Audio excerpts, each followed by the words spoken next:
Welcome back to my channel. మీరు చూస్తుంది హసీనా భాషా వ్లాగ్స్ 96. ఇప్పుడైతే పులావ్ చేస్తున్నాను. నా స్టైల్లో పులావ్ ఎలా చేస్తానో మీకు చూపిస్తాను చూడండి. నేను ఫస్ట్ అయితే ఆయిల్ నెయ్యి వేసాను. ఆయిల్ అయితే కాగింది. ఇదిగోండి దీంట్లో లవంగాలు వేస్తున్నా. ఫస్ట్ అయితే లవంగాలు వేసాను. లవంగాలు చూడండి కాలాయి. పడాయింగ్ వేసాను. ఇదిగోండి ఉల్లిపాయలు కట్ చేసి పెట్టాను. ఇప్పుడైతే ఉల్లిపాయలు వేస్తున్నా. ఉల్లిపాయలు బాగా ఫ్రై అవ్వాలి, బ్రౌన్ కలర్లో రావాలి. ఉల్లిపాయలు ఎంత ఫ్రై అయితే అంత కలర్ వస్తుంది పులావు. దీంట్లో కొద్దిగా సాల్ట్ వేస్తే ఉల్లిపాయలు తొందరగా వేగుతాయి, మంచి కలర్ కూడా వస్తాయి. ఇది బాగా ఫ్రై అవ్వాలి. పులావ్ ఎందుకు చేస్తున్నా అంటే మా వారి బర్త్డే ఇవ్వాలి, అందుకనేసి పులావ్ చేస్తున్నా. ఇదిగోండి చికెన్ కర్రీ అయితే రెడీ అయింది. చికెన్ కర్రీ చేసేసాను ఆల్రెడీ. ఇప్పుడైతే పులావ్ రెడీ కావాలి.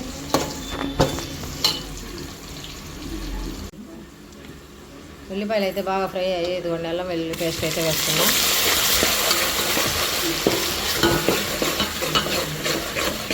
ఇది బాగా ఫ్రై అవ్వాలి, అల్లం వెల్లుల్లి పేస్ట్ పచ్చి వాసన లేకుండా. ఇదిగోండి అల్లం వెల్లుల్లి పేస్ట్ అయితే బాగా ఫ్రై అయింది చూడండి.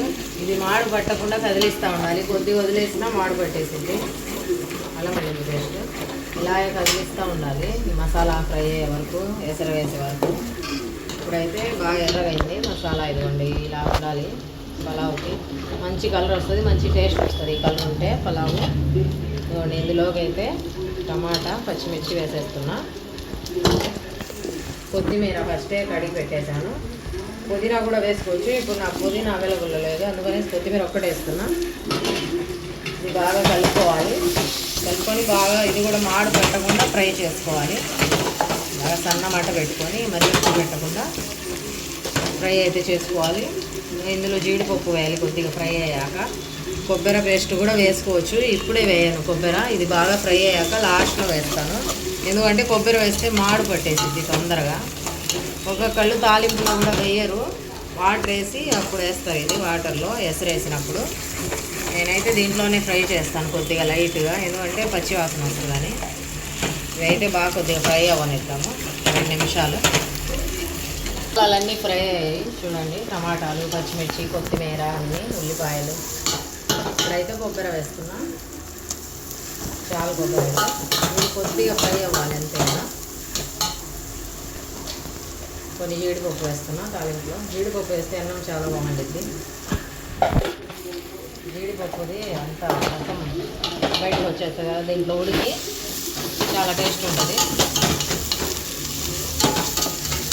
మసాలా చూడండి ఎంత బాగుందో. ఇప్పుడే చూస్తే దీంట్లో ఎసరు వేసుకోవాలి. ఇవన్నీ వేసేటన్నీ అయిపోయాయి. లాస్ట్లో ఒక్కొక్కరు ధనియాల పొడి కూడా వేస్తారు. అదొక టేస్ట్ ఉంటుంది. ధనియాల పొడి కూడా వేయచ్చు. కొద్దిగా ఫ్రై అయ్యాక వేస్తాం. ఇదిగోండి మసాలా అంతా ఫ్రై అయింది చూడండి. లాస్ట్లో అయితే కొద్దిగా ధనియాల పొడి వేస్తున్నా టేస్ట్ కోసం. వేస్తే వేయచ్చు, లేకపోతే లేదు, ఆప్షనల్. ఇది మీ ఇష్టం. ఇది బాగా కొద్దిగా ధనియాల పొడి కొద్దిగా ఫ్రై అవ్వాలి అంతే లైట్గా. నిమ్మకాయ ఇదిగోండి రసం తీసి పెట్టాను. నిమ్మకాయ ఎందుకంటే అన్నం పొల్లులుగా ఉండటానికి, మెత్తగా కాకుండా పొల్లులుగా ఉంటుంది.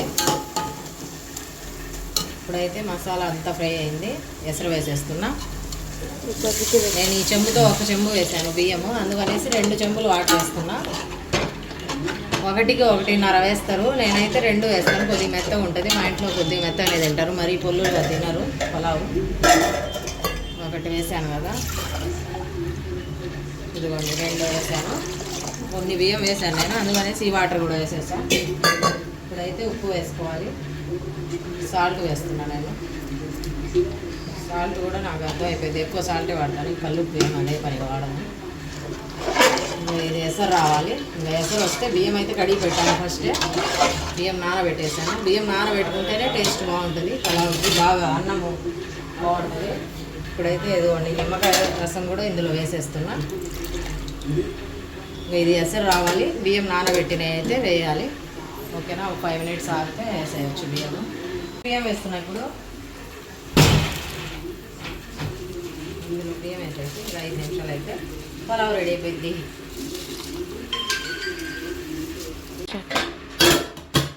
పులావ్ అయితే రెడీ అయింది చూడండి.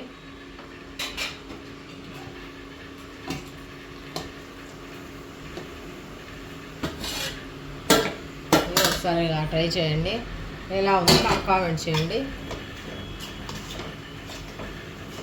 Like share subscribe. ఎలా ఉందో టేస్ట్ చూసి మీకు కూడా చెప్తాను. పులావ్ అయితే మటన్ కర్రీ కూడా అయింది. ఇదిగోండి, మా వారికి అయితే చికెన్ ఇష్టం, అందుకని చికెన్ చేశాను. చికెన్ కర్రీ పులావ్ అయితే రెడీ అయింది. ఇప్పుడైతే టేస్ట్ చూసి మీకు కూడా ఎలా ఉందో చెప్తాను.